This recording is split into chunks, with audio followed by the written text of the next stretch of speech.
Why unreachability is the final luxury. You see, we were raised to believe that visibility was a shield. We were told that the ringing phone was a sign of relevance. And of course, a busy inbox was a proxy for opportunity, and that constant availability was the ultimate proof of ambition. I'm starting to think that we were lied to. In the digital age, reachability is no longer an asset. It's starting to look like a liability. And what once signaled importance now signals exposure.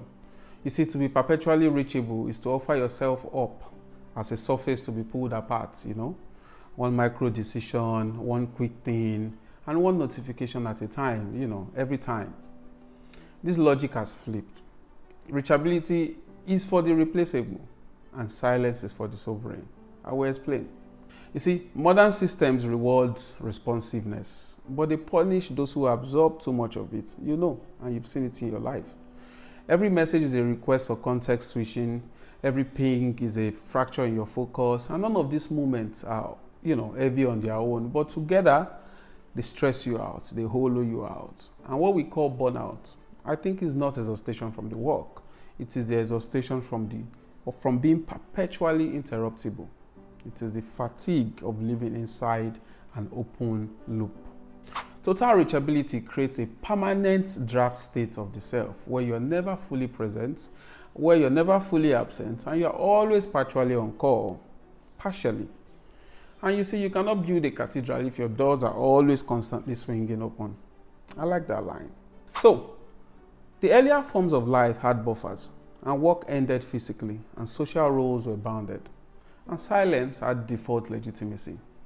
Those buffers did not disappear through force. They dissolved through convenience, and we did it ourselves. We traded our thresholds for frictionless access.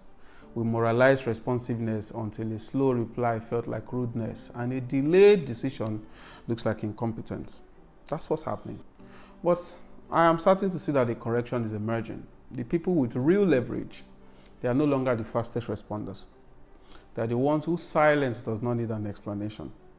They are the ones whose absence does not trigger panic, but it triggers respect. You talk about them, you miss them. And in a world of infinite noise, speed is expected, but control, I think that's elite. And we're talking about authorship, not avoidance, if you get what my point so far. Now, being reachable is not about laziness, it's about containment. It is the refusal to be flattened by the world. It is to let the right judgment mature before it is forced into expression.